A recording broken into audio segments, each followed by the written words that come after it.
which is, again, that this has sort of been long in the making in the modern period, the kind of centralization of desire, of inner feelings as who we fundamentally are at our core, and then the sexualization of that, particularly through Sigmund Freud, right? Sex becomes absolutely central to our core identity as human beings. And this is very, very new. I mean, in the past, sex was an act that you did. Even same-sex behavior and desires have existed. We know that for sure. They existed in Muslim cultures. We have this in the literature. This is not a secret. I mean, maybe people are not widely aware of it, but it never was anybody's identity, right? And even today in the Muslim world and in many more traditional societies, you still have, these kinds of actions going on, particularly between men, perhaps also between women. And people don't actually view themselves as being like gay or being some different kind of class of human beings because they may either on occasion or regularly engage in sexual behavior with members of their own sex. Now, that's haram. Like, we're not saying it's halal to do that, but like zina is haram and people commit zina. Other things are haram, people do that. So that goes on. But the point is, it's not an identity marker for people, neither the desires nor even acting on the desires.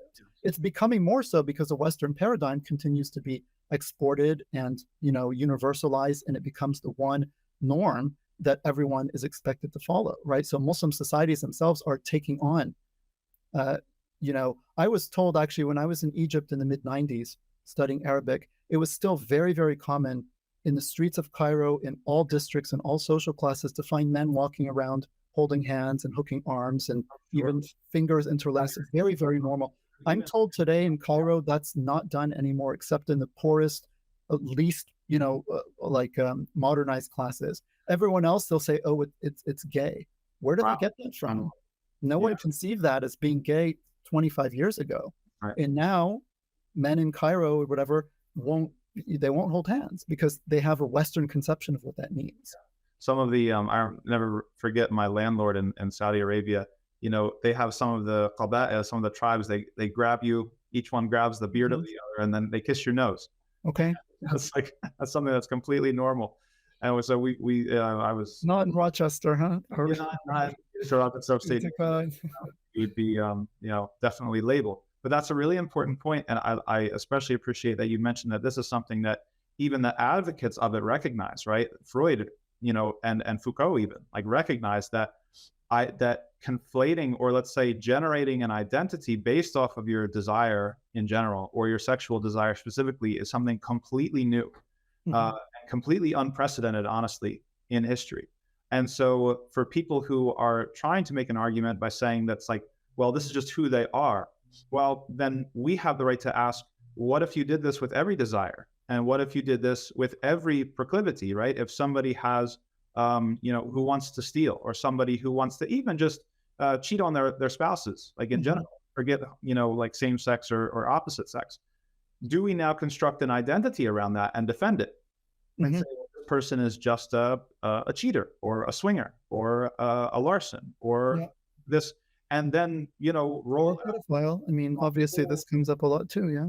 A whole platform to now kind of try to convince people that, not only recognition, but celebrate this as some sort of new, progress of morality and sort of human values and enlightenment and cosmopolitanism and acceptance and tolerance and these sorts of things. If you were to apply the logic evenly across the board, it would be absolute madness. And yet somehow, and perhaps, you can speak to this, when it comes to sexuality, it's something that we have kind of fallen for hook, line, and sinker, where we are, and most people are, whether it's on the same sex side or the opposite sex side, whether you're saying homosexual desire or heterosexual desire, to even identify, to play the game, to identify within that matrix is assenting to the idea that my identity is constructed around my sexual desire. Exactly. And people should really get beyond that. I mean, look, in Western society, even just about 100 years ago, if you ask the average man or woman on the street of New York or whatever, are you straight? They wouldn't know what you're talking about. People didn't identify even as being straight, forget about being gay or whatever. People didn't identify as a sexuality, right? Now, maybe say, okay, well, they were straight by default or whatever, but yeah, most people were. But the point is, even you know, the idea that that like a fundamental category of my identity is like my gayness or straightness or something like that. And this sort of like, these are fundamental categories in terms of which I see myself. This is very, very specific to, you know, this current moment in Western culture, right? And we need to see the, I think, the historically contingent nature of it. Now, it's hard sometimes to think yourself outside of the paradigm which in which you exist, when, especially when it's so dominant. But I think, you know, as Muslims, we have a transcendental standard, and so we have a perspective, we have means to have a perspective on issues which can actually transcend culture and transcend time and place, right? Because we know that, you know, just, all right, if you're going to take sexuality as your core identity, and affirming your identity means affirming your sexual behavior, right? But the Sharia categorically forbids certain acts, right? All right, there's a head-on collision right there. Yeah. So what are we going to do as Muslims? Like, this forces us to think, well, wait a minute, like, how are we going to resolve this conflict? Okay, the Quran is what it is. It's not changing, right? And so the other side, we need to really examine, right? Is it really true that one's sexual drives, right, are who a person fundamentally is, or that if you're are not accorded the opportunity or the, you know, given the legitimacy to act out on those desires, that all of a sudden you as an entire person are being undermined, right? And for many people, that's just sort of reflexively the case. But if that's true, that makes mincemeat of the Sharia, right? And if we're going to stick to Islam, then we're going to have to question either one or the other, right? You have to choose your God, essentially, right? You have to choose either your, and the literal definition of what are you worshiping, what are you serving, right? Allah subhanahu wa ta'ala said that He has not created in the chests of people two hearts, right? You can't follow two regimes, right? So you have to either choose, are you going to obey Allah subhanahu wa ta'ala and His guidance, or are you going to obey your desires? And we know what Allah subhanahu wa ta'ala said about the person who takes their own desires as their God.